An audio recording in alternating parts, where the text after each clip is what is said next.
We love small, intimate groups. It's one of the things that it's how we build relationships with each other. We are thrilled that you are here. Thank you for coming. This is the second in a series of studies through this winter called Signs Along the Way. We're looking at the miracle stories in the Gospel of John, which the fourth Gospel calls signs. If you were not here last week, won't hurt you one bit. We're not going to have any pop test on that. But some of you have asked, and our very bright tech people here, without me even knowing about it, they taped last session. And so if you were interested in a tape of that and wanted to get that, you can certainly do so. And I just realized I don't know how to have you get that. But anyway, we'll figure that out. We'll either put it on a website or we'll do, I don't know what it is. But the point is, these are all being taped. That's what I'm wanting to say to you. So all these are going to be recorded, and if you're trying to catch up and any of that, you can. But they do all stand alone like pearls on a string, too. So I think you'll be fine in that way. But some of you ask, so that's the case. A couple of other housekeeping matters right quick. Did you find your way to the fellowship over in McClure? Some of you might have skipped that. That's a mistake. Don't do that. But we will be having the fellowship time in McClure. I invite you, just as many of you did, just come and visit, enjoy. I don't know, Linda, do we have 8 volunteers at a time who provide that for us? How was that? Who were our ones who served us tonight? Because we are very grateful for them. Wonderful. Thank you. Would you help me express our gratitude for them? And I actually went through the line pretty late, and there was still something with chocolate in it, which was itself a great miracle. So miracles are still happening. I'll tell you, I believe it. We have sign-up sheets for those of you who would also bless us in that way for future sessions. And as I understand, for our next session, those 8 persons have already all signed up. So, if you snooze, you lose. You don't get to. But great news is, for the session after that, there's still opportunity.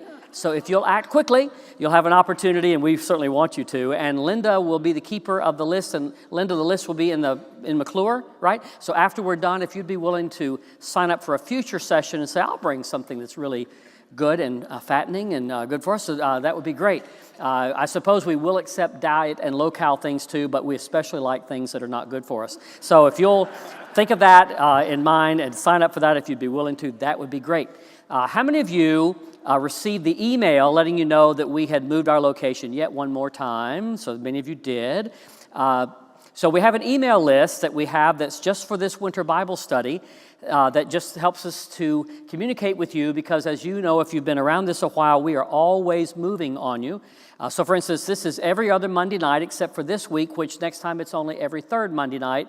And we always seem to be moving locations. As far as I know, we're not going to Germain Arena. Whoever said that, no, we're not. But it's because it's not every single Monday. And by the way, in March, it goes to Tuesdays. So, it's really helpful. We're making this as difficult as it can be on you. It's really helpful, perhaps, for us to have a chance to say, okay, here's where we're going to be, here's what it's going to be, and here's where we're going to end up, and all that. So we'll send that to you the couple of days before our session. So if you give us your email, that's what we do with it. And I'll also try to tee up what we're talking about and give you some things to think about, which, of course, will help you ace the test in case that will matter also. So if you'd be interested in that email, which that's all we'll use it for, and then we don't use it for anything else, but you're not getting the email now, those email sign-up sheets are also, Linda, in McClure? No, they're up here. That's right. Sorry. They are right here. So if you would like to sign up for email and add your email, if you're not getting them, if you'd do that, it'd be right up here on the altar, and we'd love to get that after we're done tonight. I think that's all the housekeeping as far as... What's that? Oh, that's right. I forgot to turn my cell phone off. Okay. Actually, I did have mine off. I think it's always interesting to see who leaves their cell phone on because it just gives you that wonderful embarrassed feeling. I love to watch someone jumping into their wife's purse at the last minute and just, So go ahead and leave it on if you'd like to do that. It's a good experience. Otherwise, I guess you could turn it off like I did. Or unless you have a really religious ringtone. I think that's always helpful. Okay, I think that will probably do our housekeeping for the while. Well, we're in a new spot here tonight. Last time we were together, we had about 100 more people than the fire marshal says we're allowed to have in McClure. So fortunately, the fire marshal was not one of those people. But many of you came, and it was pretty uncomfortable. Now, I kind of like the intensity of all that, and everybody's sitting 3 deep on a lap and all that stuff, but that's really not safe, it's not good, and it's not hospitable, so of course we had to move. I asked a number of you to give me feedback about a variety of options we could have. We had one person who voted for having just 2 sessions on the same night. That person was me. Not a single one of you agreed with me. I've been the big holdout about moving into here, and as stubborn as I am, I've finally given in, and almost every single person who said anything said you wanted to come in here. So majority rules. So anyway, I hope that this will work for us, and we're going to do our very, very best to make this as intimate as it can be. But it does mean that if you're thinking about inviting a friend or a guest or somebody, you don't have to wonder if it's going to be an hospitable situation for them, because we have a little bit more room to grow if that needs to be the case. All right, so we're going to be here until we are not here anymore, and we'll let you know if that's if that's the case. Oh, goodness. But heads up, our next session is actually 3 weeks from tonight, not 2 weeks from tonight. So that's February the 11th, and if you're on our handy-dandy trusty email list, we will send you a reminder about that a few days before. But I'm going to guess, since something interesting happens around this place every single night, if you show up in 2 weeks, I bet whatever you show up into is going to be worth your time. So you can come on back, but our next session will be in 3 weeks. All right, I think that'll handle our bookkeeping at least for now. Let's have a word of prayer together and gather our hearts up and try to clear a space. Has your day been hectic? My goodness, how many of you, now that you've retired, you've lost everything that protected you from all this stuff?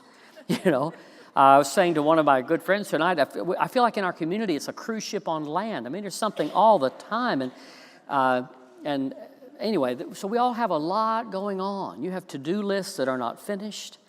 Some of you didn't have dinner. There's things that are still weighing on you, and yet you are here. Let's pray that as we gather, that we'll actually be able to be present. That is, before God, not just physically, but present. And hear what God's Spirit wants to whisper to us tonight. Would you help me pray? Oh Lord, grant that we will be still enough and open enough and observant enough to see the signs that point the way, obedient enough to go in the direction of where those signs point, and curious and faithful enough to recognize you when we stand square in front of you.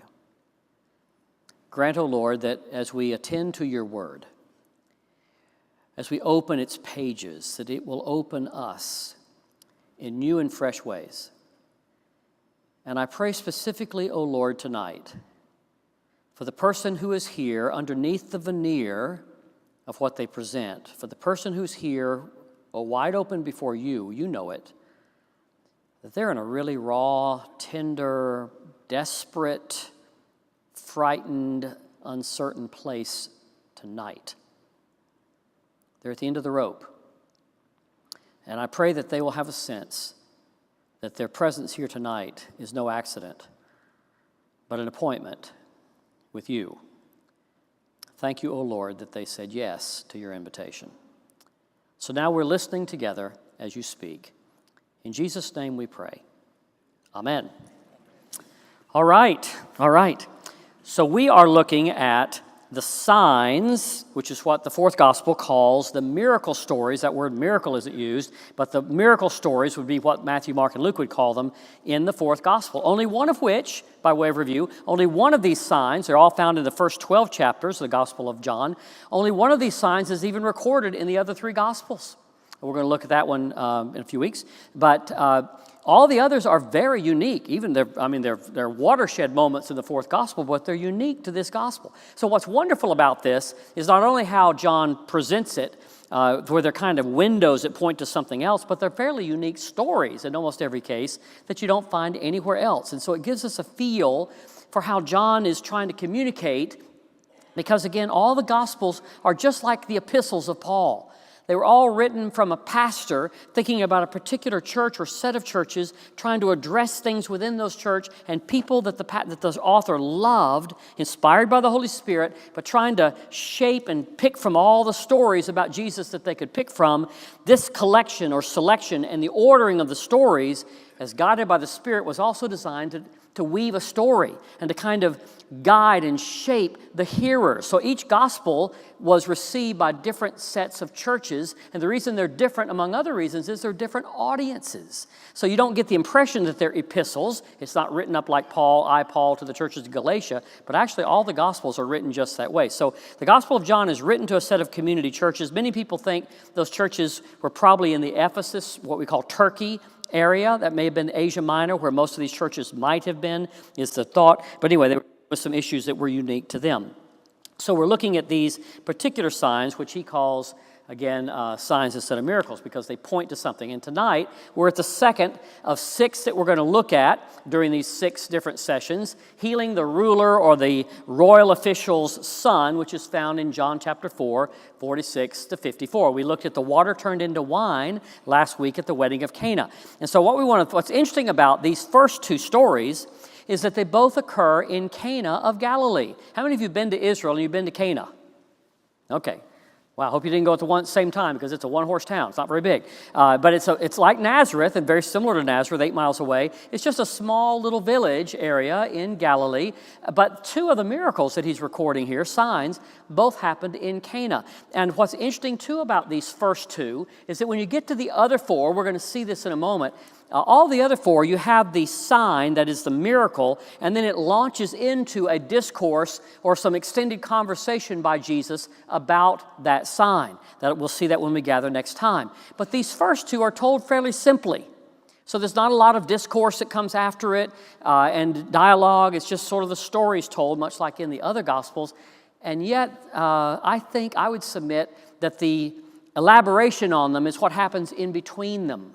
I'll sort of tip off where we're going. I think that the first miracle in Cana and the one we're going to look at tonight in Cana, the fact that they both happen in the same little town forms a frame, kind of a parenthesis, and picks up or frames all that happens in between them, which is a bit of a clue if these are signs to what the signs are pointing to. So that's where we're going to go, and we'll see if at time we're done if we accomplish that. But anyway, that's what we're going to be looking at. The others that we're going to see, well, some really fascinating stories coming up, but the others we're going to see usually lead into extended dialogue even after the fact. So here's our story in John chapter 4. By the way, these are all taken from, the text here is from the New Revised Standard Version, which is the pew version in the Bible there in front of you. So if you didn't bring your own Bible and you want to use the one that's there in the pew, if this is kind of in microdot and you can't see it, then feel free to take the pew Bible in front of you and find the text there. If you've got another version, it's always good to read the Bible in a lot of different versions, because those different nuances help get you in touch with some of the richness of those Greek words. So it's always a great thing to have different versions to read from. And if you've got one and you have somewhat different reading in the version you've got, make sure you pipe up and let us know. And since our room is a little bit big, what we might do is, if you have a question or a comment, what I might have you to do is either stand or at least say it loud, and then I'll repeat what you said so everybody else can say it. So I'm not going to go around with a microphone to you, but I do want to make sure that we're hearing this sort of dialogical here. So if you do want to offer something that's an insight, always helpful. There's always one of you, sometimes more than one of you, who comes up to me after one of our sessions and tells me something that you didn't quite want to say out loud, which would have been the single best thing we would have heard all night if you'd only brought it up. So please see this more as a catered, kind of a covered dish meal rather than a catered meal, because you actually have a dish to bring too in terms of insight and wisdom. I love to hear from you. So here's our text. We're going to read it together first. John chapter 4, verse 46. And then we're going to try to dig into there. Jesus came again to Cana in Galilee, where he had changed the water into wine. John's not going to let us miss. By the way, remember 2 weeks ago? He really keeps it in front of us. This is where he changed the water into wine. Now, there was a royal official whose son lay ill in Capernaum. When he heard that Jesus had come from Judea to Galilee, he went and begged him to come down and heal his son, for he was at the point of death. And then Jesus said to him, "Unless y'all see signs and wonders, you will not believe?" And the official said to him, "Sir, come down before my little boy dies."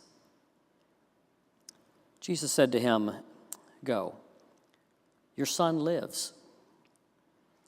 The man believed the word that Jesus spoke to him and started on his way. But as he was going down to Capernaum, his slaves met him and told him that his son lived, that his son was alive. So he asked them the hour when he began to recover, and they said to him, "Yesterday at the 7th hour, or 1 in the afternoon, the fever left him." And the father realized that this was the exact hour when Jesus had said to him, "Your son lives." So he himself believed, along with his whole household. Now this was the second sign that Jesus did after coming from Judea to Galilee. Again, you can't miss. Remember the first one? This is the second one. Remember Cana? This is Cana again. All that. So it's clearly something that we're not supposed to, if you weren't paying attention, you can't miss that. When you hear this text, when you read it for the first time, often it's a great thing to read a text out loud, even if it's just you all by yourself, because when it lands on the ear, sometimes it sounds a little different. When you practice trying to get a sense of what was the tone of voice that person spoke in. When you try to think through a text, what are the things what did you hear just then or as you read it on your own before? What do you see in this text? What do you stumble over, or what sort of leaps out at you? Just a couple thoughts, anybody?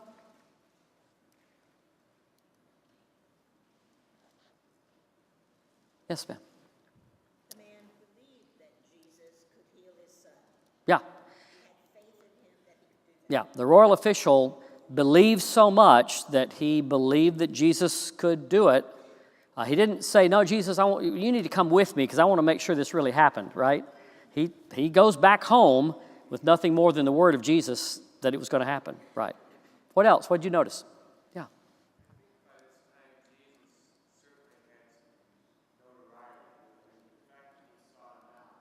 Yeah.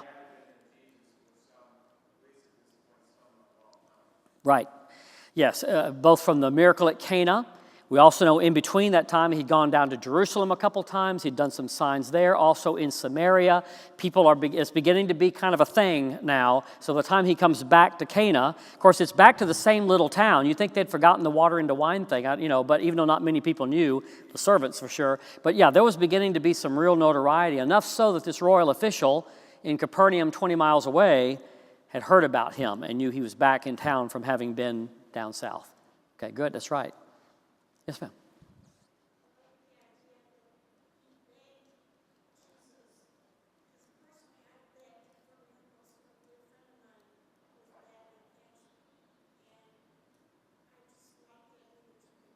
Yeah, like the image, she's saying, like the image that this royal official, the strength of the word that he begged. This is not just a kind of polite little prayer. There's anguish and sweat about it. And you yourself, and how many of you have had times where your praying was pleading, right? It was not neat. It wasn't like a little, it was anguish. It may have been so deep it didn't have words to it. You ever prayed like that? And that seems to be the spirit of this one, right? Yes, Cheryl? That Jesus lets them know he knows that they need signs in order to believe. Yeah. It's interesting. What does Jesus mean by that? Unless you see signs and wonders, you will not believe. Is he saying, what's wrong with you? That's the way you are, or that's the way you are? And, it's hard to know. It's an enigmatic phrase, isn't it? But we know from the Gospel of John, chapter 20, verse 31, the whole point of the signs was to lead you to belief in him. And so we're seeing that. We're going to look at an interesting sort of twist on this in a moment. But yeah. Anybody? Yes, in the back.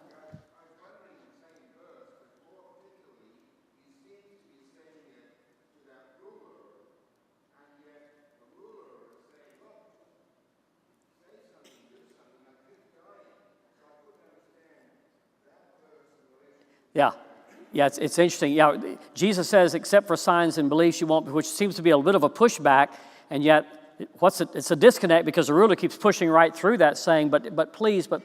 And by the way, part of the thing, it's not just because I'm from Alabama originally. When I said, unless y'all see signs and wonders, for those of you who might be from Yankee territory, which is basically, if you're in Alabama, that's Tennessee and north, Y'all is a plural word. A really big group is all y'all, but even y'all is a plural word. And in the Greek, see our word you can't tell whether you is a singular or a plural. If I say it's so good to see you, it's a bunch of you. If I say it's so good to see you, it's one. But in the Greek, it's actually two different words. And in the Greek, even though Jesus seems to be addressing just the man, the truth is he uses the plural. So it may include the dad, but it's actually also some other wider audience and crowd who might have just gathered around this hero worker that they've heard about. There's a crowd in his mind he's addressing, not just the dad. And that's a little bit of the reason that we see the disconnect, because he's really thinking more than just the father there. Yes, ma'am.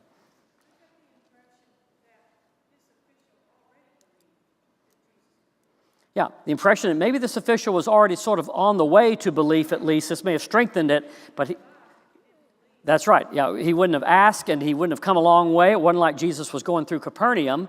He had to go from Capernaum to Cana. So he might have been on the road already a little bit, the road of faith already a little bit. That's entirely possible, yeah.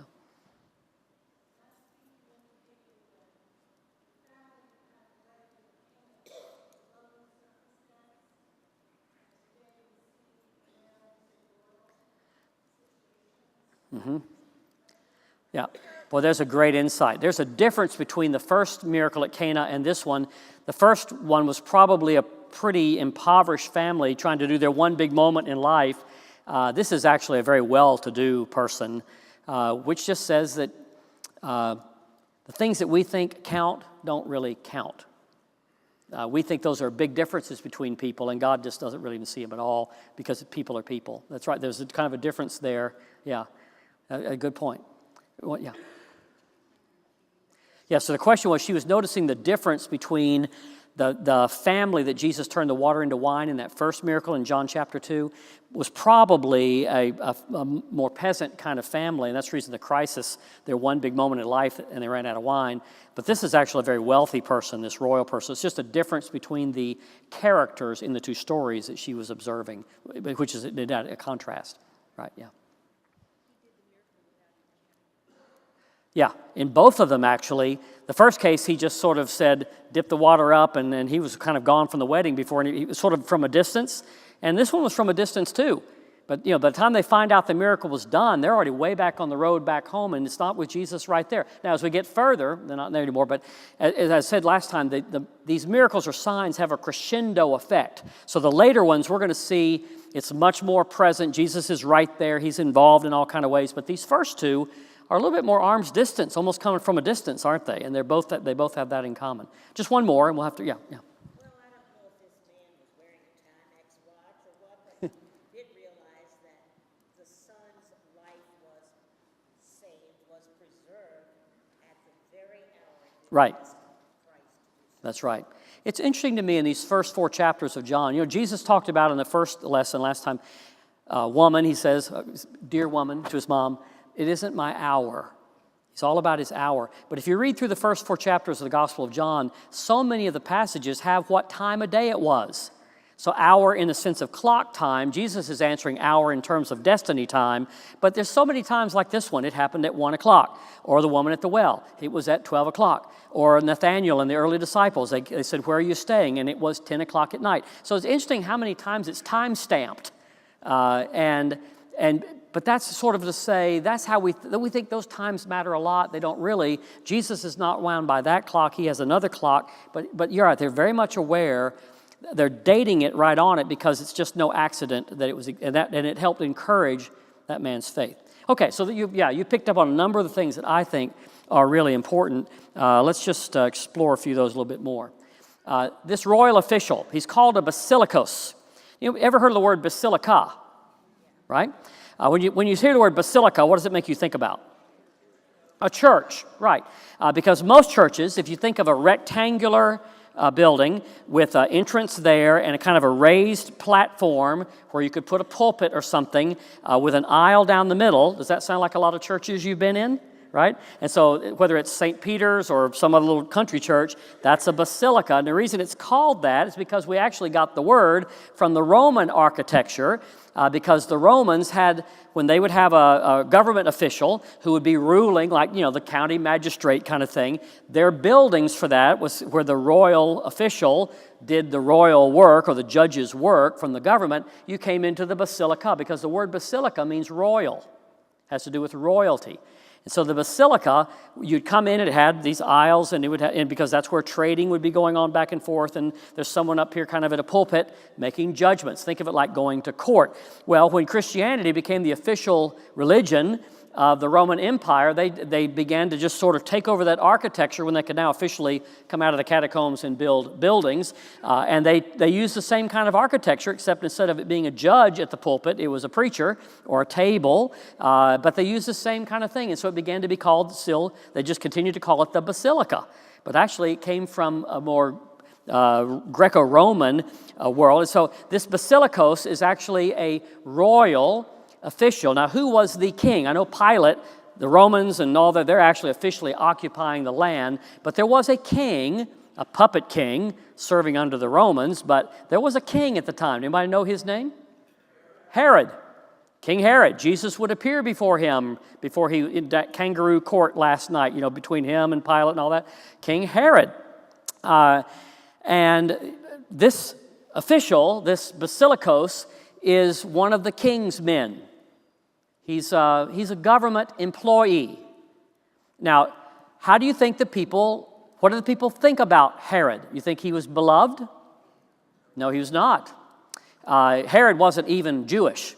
Herod just he was a shrewd politician. He actually made it through a couple of different changes of emperors and somehow survived. I bet some of you had to do that in your own business life, right? They would, your company went public or changed CEOs and somehow you didn't get fired. There's somebody, you have to be really clever to figure that out. Well, Herod actually could figure out how to manage whether it was Julius Caesar or Augustus Caesar. And so, but he was just really a shrewd politician. But he actually came from the neighboring Nabatean. If you've ever been to Petra, anybody been to there in Jordan? Okay, that's where Herod was from the area where Petra is. So he really just kind of inserted himself into Judaism and then just proclaimed himself king, which is a great way to do it, I guess. And then when you do that, you tend to hang on to it with white knuckles. So he's the king, but everybody knows he's an imposter. He's an outsider. He's not one of them. And so he's not really very beloved at all, plus the way he ruled. And so if people felt that way about him, how do you think they felt about the king's men? The royal officials who perhaps bribed their way to get the position. He's Herod's guy representing Herod in what would be the county seat. The most important town around the Sea of Galilee was Capernaum, so that's where the county seat would be. So this guy's a politician and probably not a popular one. So he's like the politician of the party you don't vote for, whichever one that is, okay? He's the politician that you think is kind of a little greasy. He's the politician you think sort of is the worst of all. It's a terrible thing when bad things happen to good people. That's one of our hardest issues. But what's also hard is why do good things happen to bad people? This is a story about a guy that probably nobody would have liked. Of all the people who might have had a sick child, you think this was the only sick child in Palestine? Of all the people with a sick child at the point of death, if Jesus doesn't have time to heal them all, why is it this guy who gets his son healed? This guy. What is that telling us about God?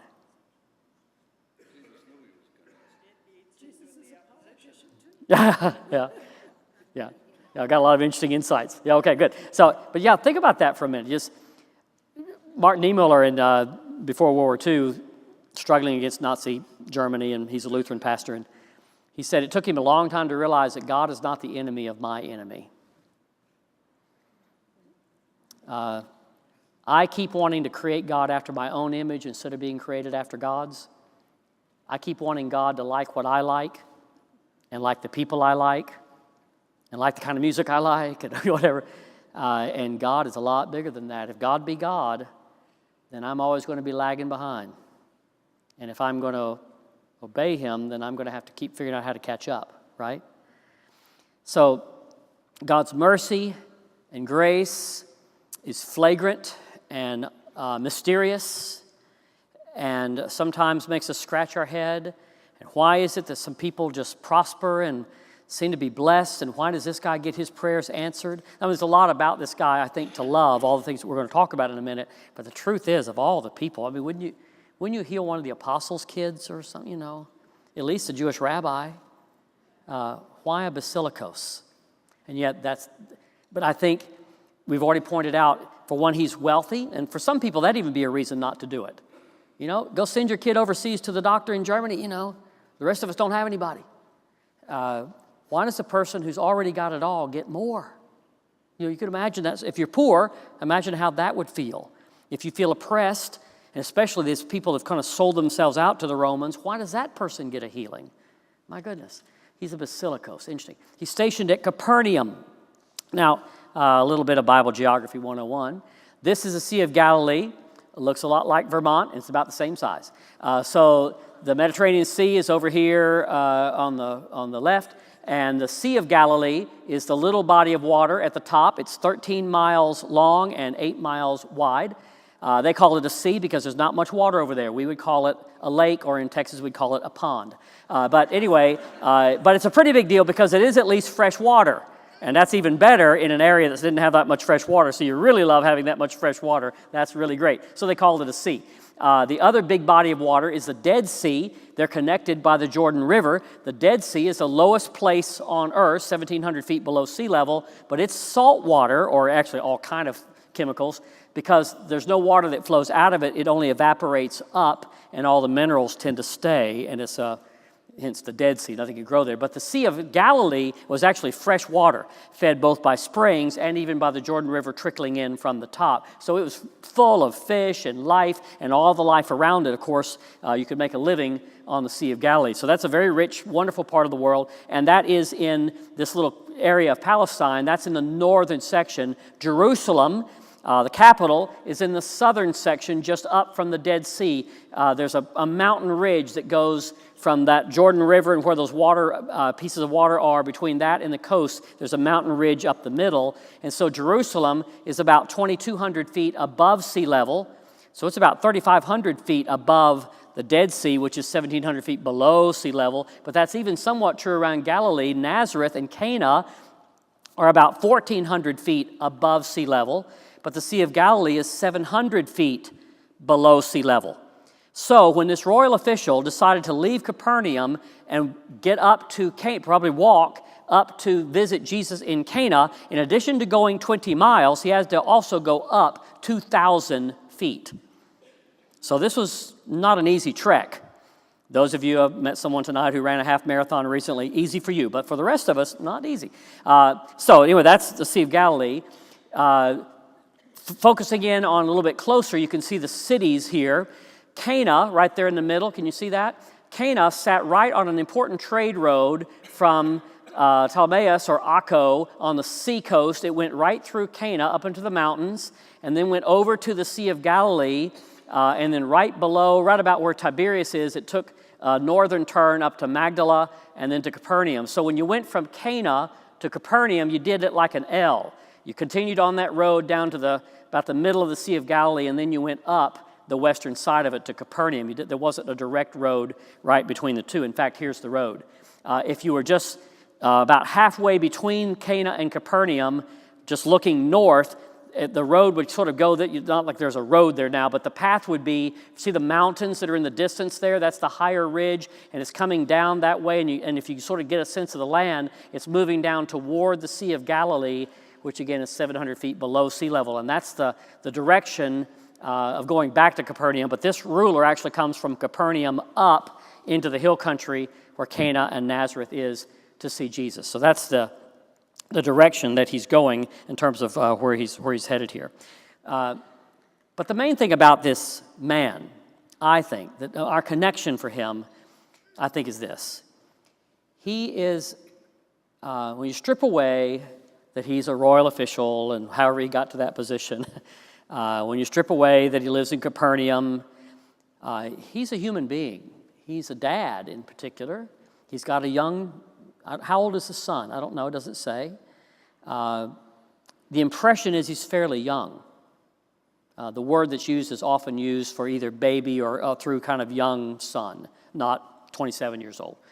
So as a young child at home, and the son is sick unto death. We learn later from the servants that what he has is a torrent of a fever. Now there's a lot of things that could have caused the fever, but that's what they're presenting. What they know is that he is burning up. And they're seeing it now turn him into a lifeless dish rag. That little boy who was so full of zip and vigor and playing out in the yard and tumbling around and had more energy that would just wear you out if you were a grandparent by 10 in the morning, that little kid all of a sudden can't even move. And now he's probably so sick he's not even whining anymore. And now he can't eat. And now he's only slipping in and out of consciousness. Have you ever had a child be really sick?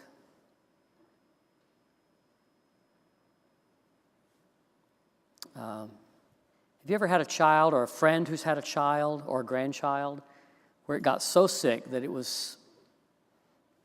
they weren't sure the child was going to make it? And you probably all know somebody where the child did not live.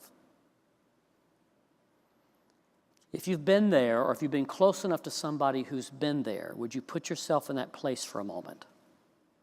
Or at least in your imagination. What is that like? Because when you're there, all those other trappings of life that we think make so much difference, they fall away to nothing, don't they? There's several moments that are that way. This is probably going to be in the category of too much information, but I'm committed now. So I did my every 10-year colonoscopy.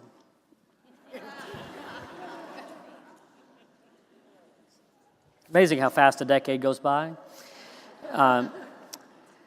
And you have this, the preparation for it strips you of a whole lot of your dignity. But then, of course, it gets worse because then you go in there and they put you in this little robe that just does not fasten up. I guess for a slight bit of dignity, you get to wear socks. But and people you don't know, and then they're poking you with needles, and you're lying flat in a gurney, and you're just helpless. You're out of control, right? And it doesn't really matter where you live or how much bank account you've got. It doesn't matter who all you know or who knows you.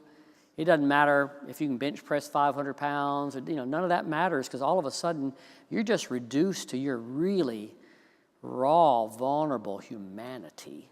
And it doesn't necessarily feel real good, but that's how it feels, right? There are moments in life that strip us of all the stuff that makes us feel like we're in control. And this was one of those moments. And you will not get through life without having several of these. Sometimes it will be your own body or your own imminent threat. How many of you men or women have been in a foxhole situation, perhaps literally in the military, and found yourself thinking, I may not get through this? Anybody had that kind of moment ever? Some of you have, okay, all right. Or maybe you were in a serious car accident, and while you were waiting for the sirens to get closer, you were thinking, I wonder if this is it. Desperate. Have you ever been desperate? But if it's for love of somebody else, let's say your child, and they are sick unto death, how is that? Now, this guy down in Capernaum has the nicest house overlooking the sparkling sea. I mean, he's got the oceanfront place, He's got all the amenities. He's got all the wealth and all the power and all the prestige and all the connections. I mean, he can call up Herod for that matter, right? And I know the first thing he did was all of that. Don't you think?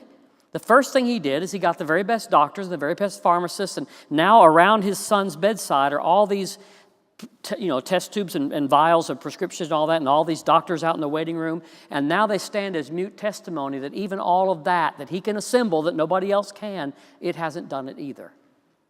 And now he's even more desperate. Now he's getting stripped more and more of all those externals.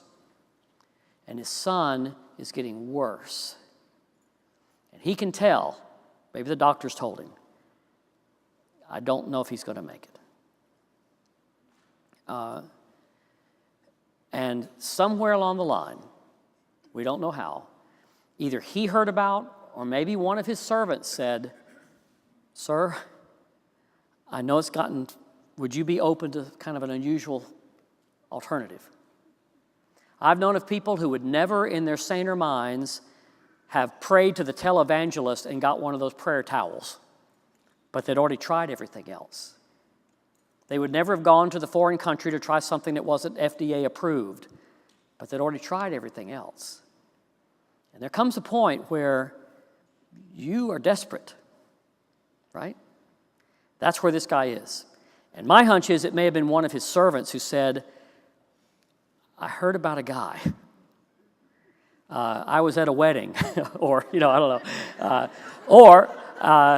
I've got a cousin who was down in Jerusalem, and you won't believe the stuff we've heard coming up out of Jerusalem. I mean, he overturned some tables and created a mess, but some people really are abuzz about this guy, and he's doing. And then, or maybe even they said, I know we don't go to Samaria; it's not our kind of people, but even in Samaria, just earlier in this chapter, the servant said, it didn't say, but anyway, he was just in Samaria, and the whole town has been turned upside down because he met a woman at the well at high noon, and she's there because no one else is going to be around her.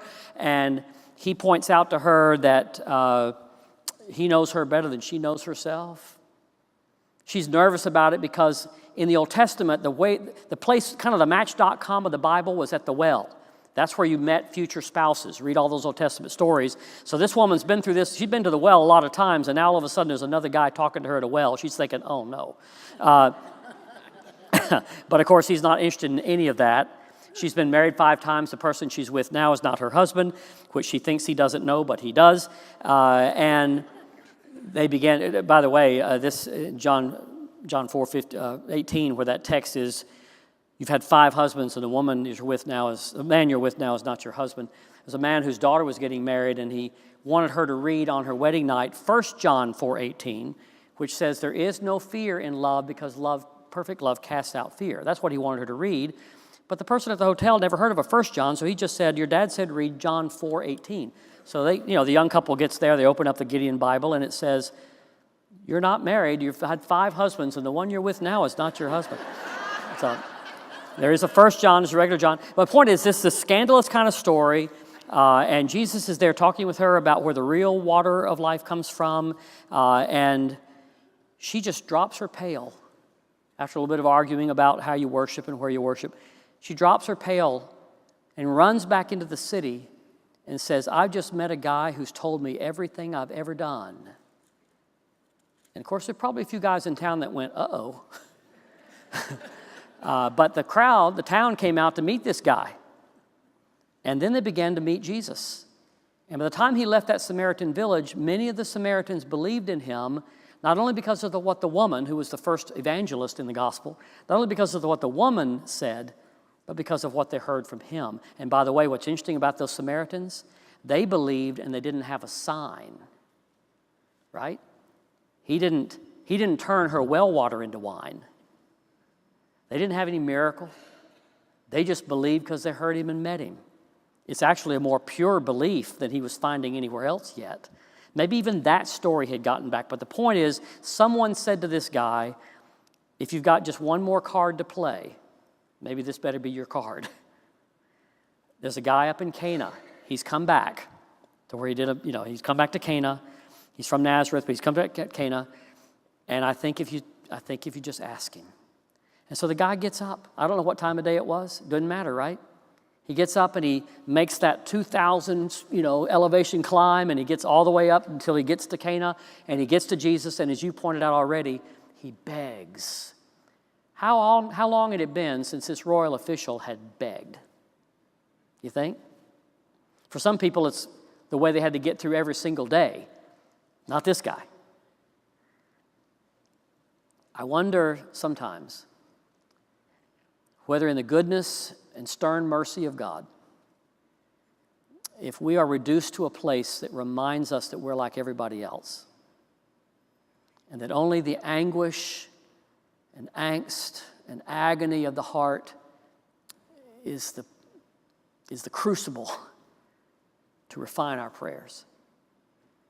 When you finally realize that all the other stuff doesn't matter. I have no status. I'm like everybody else. I am needy. I really can't do this on my own. And for some of us, that is a really hard place to get, and we don't want to go there. But there are some moments in life that drive us there. This guy begs. And even when Jesus says, again, apparently addressing a larger crowd, because there were beginning to be some people who said, this Jesus miracle maker, man, he is something. I mean, everywhere he goes, there is splash, and it's a circus, and you won't believe what he's going to do next. And you can always draw a crowd with that. So it'd be so exciting. And Jesus, it's interesting that Jesus says in chapter 2, it says he didn't trust himself to many of them because all they really wanted was the signs. And remember, the point of the signs was not in and of themselves. They were supposed to point beyond themselves, but there's so many of us that stopped too short. They just wanted to see, what are you going to do next, Jesus? And they weren't looking at the signs as a window to say, what are you telling us about you and about us? And Jesus would not allow himself to be a circus performer. Even though it would make him popular, he could rise in the polls. That was not what he was about. He would not trust himself to those where that's all they wanted. We'll see this again when he multiplies the bread in John chapter 6. So this father, desperate and afraid, finally has gotten to the point that he's begging because it's his son. It's a particular person. He probably begs harder because it's his son even more than he would for himself. You love anybody like that? You ever been outside in the waiting room outside of surgery and begged God? Or sat beside them in the intensive care unit while all those things were beeping, trying to watch those numbers and praying that they would get through the night? Some of you are caregivers, not just in an intense moment like that, but year after year after year. You know what I mean. Since I get to lead the study, this happens to be my grandchild. One of our newest grandchildren and the child of our daughter. And as I was trying to think about this lesson, I tried to think, what about if it was my sweet Pamela? Or what about if it was her sweet Traveler, his name's Traveler? Would you put in your own mind your own picture? That's mine. Put yours. What would you be willing to do? Well, that's what he does. And he goes to Jesus. And here's what I think it's saying to me, at least. For all the part of me that would say, this guy doesn't really deserve it, pick somebody else more worthy or whatever, the raw humanness, the raw faith, I just think that spoke to Jesus' heart. And so he says to him, which is a test a little bit too, but he says, go. Not only your son will live, actually it's in the present tense, your son lives. He lives. Like now, it's already true. He lives. Now, again, did he look at his Timex and say, wow, put it in the sun so we could see, wow, it's 1 o'clock? But he lives. And in Luke chapter 7, 1 through 7, if you want to look at a parallel, whether it was a centurion, a Roman soldier, same thing happened though. Jesus does the healing, and the person has to go home and trust that it's true. 20 more miles, because if this isn't true, now the son's dead and he ain't got time to go back to Cana. He's really got to make a decision here. Am I really going to trust, or is he just blowing me off? He could have been thinking, Jesus is just getting me out of his waiting room, right? Am I going to really trust, as anxious as he is, am I going to really trust him? And the guy ends up saying he would. Which reminds me a little bit of those servants in that last session who Jesus said, now dip that water out and go take it to the wine steward. And they got no idea. They're hoping this is going to work, but they're having to actually act on that, or no miracle happens. This guy leaves with any more than he knows about Jesus, and he heads all the way back in the raw hope that this is all true. And of course it is. Halfway there, he finds the servants who are running toward him and tell him the good news. And even more so at the exact hour, which of course is to say that Jesus can do this. Isn't that a great story? Now, someone in here, of course, is thinking, I begged God one time and they didn't come through. Did I not beg enough? Did I not have enough faith? Did I fail to use the right words? And none of those answers are right. I don't know all the answers of what are, but I know what's not. God is not limited. God can use your faith, but God isn't even limited by that. It's never about our deserving. There is a mystery about why some healings happen within our lifetime and why some healings happen with death as the final release. And I don't know why it's sometimes and not others. I don't know. I do know that God receives our earnest begging. I know that's right and faithful. But it's not a formula. God doesn't owe us something. It's not like if you do this, this happens. But it's a great thing when, against all odds, your prayers are answered the way you hoped. Anybody here had a time where you prayed like that and nothing but that kind of intervention would have solved the situation, whether it was a healing or a person whose life was in wreckage or whatever? How many of you have had a time where you would say, I'm like that royal official? I've had a time where God brought me through or my loved one through, and I know it was, maybe God used a physician, but the truth is that I know that wouldn't have happened apart from God. How many of you have a story like that? Okay. Maybe sometime before you leave, even tonight or sometime later, get up next to one of those people and say, would you tell me that story? They'll love to tell you, and you need to hear it. File it away. But just know that there's always mystery about why it happens, when it happens. But here's the thing even beyond the story that I want us to look at before we close. These two Cana stories create a frame around the stories that happen in between. Because it isn't only a story about a healing story, it's also something that's going on, and part of it is because of the things that are so similar. So I listed some of the things that you listed already. Here are some things that are similar between the water into wine event and this healing of the royal official's son. They both happened in Cana. They're both numbered. This was the first sign in Cana. This is the second sign that he did in Cana. Don't you get the impression by now that this is going to be, here's the third, and here's the fourth, here's the fifth, but they all stopped counting after this. It would have been so much simpler. But this is the last time that there's a count. I guess we're just supposed to keep up with it on our own after this. But there's a real sense of connection like that. They're numbered. In each case, Jesus has just come back from Jerusalem where something big happened. In chapter 2, we didn't look at this last time, he had just come from the baptism. And so he's been in Jerusalem. Unlike the other Gospels, the Gospel of John has Jesus in Jerusalem more than he's in Galilee. The other Gospels have him in Galilee the whole time, and he only goes to Jerusalem at the last minute.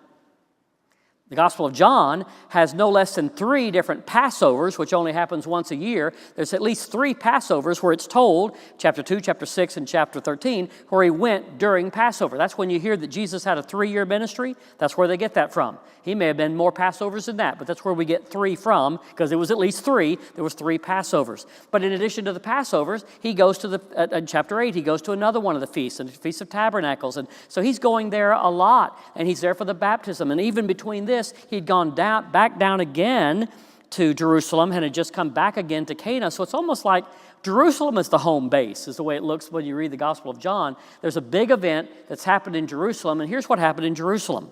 In between chapter 2 and chapter 4, Jesus has gone down Jerusalem. He's overturned the tables. He's had the whole cleansing of the temple experience.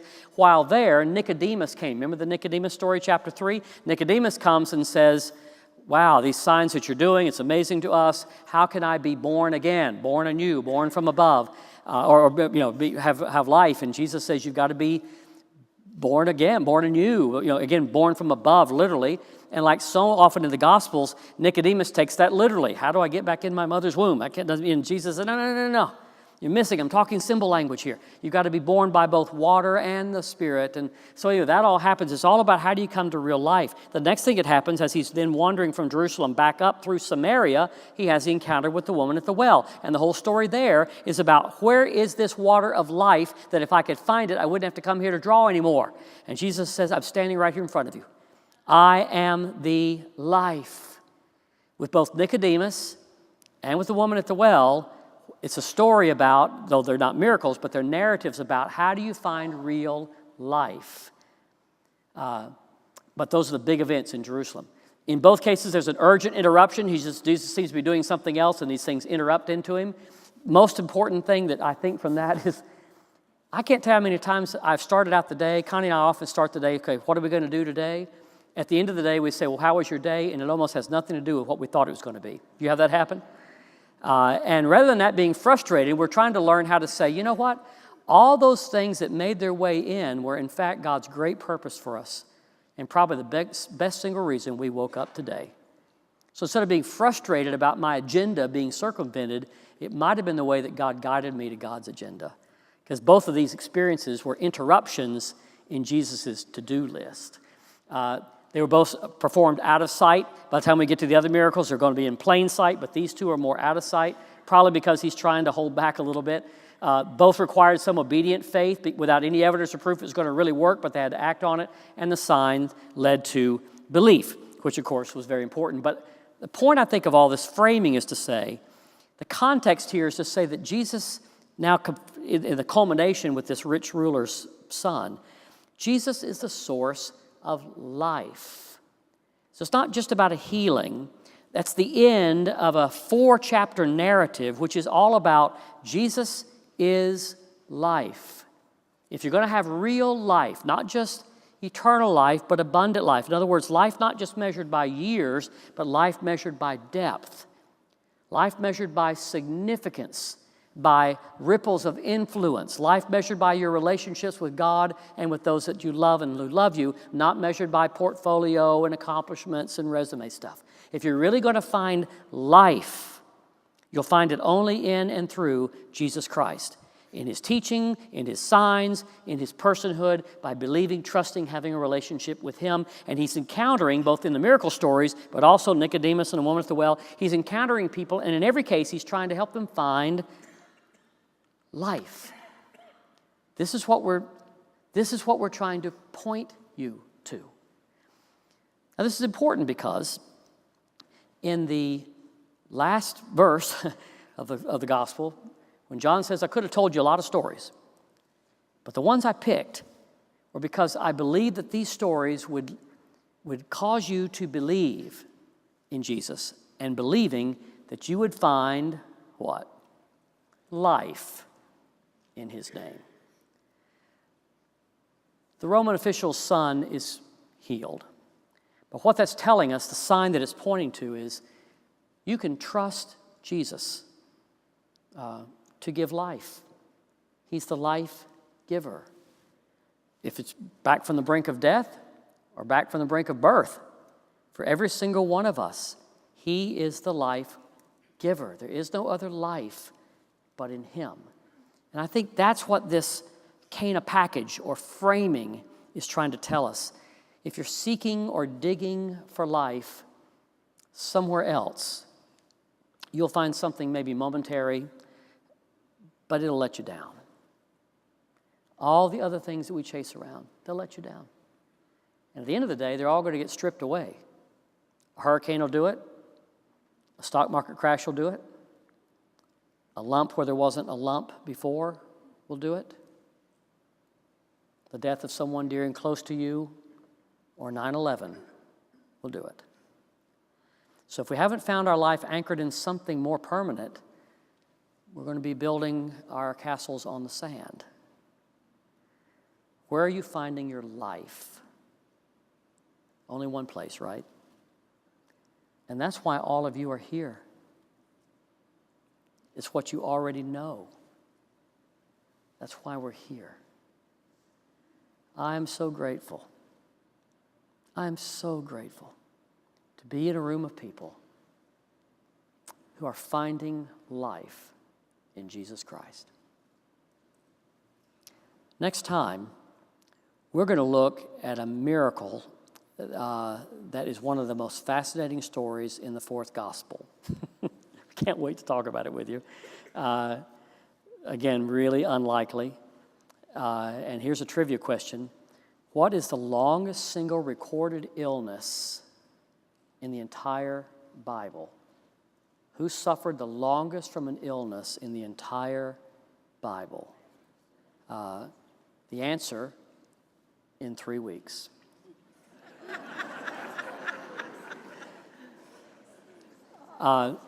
Email if you want to hear more. What's that? What's that? You didn't hear? I said the answer in 3 weeks. It's got to be a teaser. If you're not feeling well and think you may not make it 3 weeks, come up to see me afterwards. Otherwise, eat your bran and exercise. You'll make it. I'm telling you well. God bless you all. Thank you for being here. Let's have a closing word of prayer together. Oh, Lord, thank you for the privilege and the responsibility, but the deep joy. None of us got here on our own. We weren't born by ourselves. We didn't get out of the first few days of life on our own, but we didn't find abundant life. You found us. You have nurtured, raised, saved us in more ways than one and more than once. You have brought us and spared us to this moment, and we have learned some things along the way. We've got the nicks and bruises to show it. But we also have been loved by a lot of people to hear. But all of them have been in your hands, people who pointed us to you, because what we know in common here tonight is that our life is grounded in you, not only here, but hereafter. And that's the reason the signs all point up. In your name we pray. Amen. God bless you all. Thank you.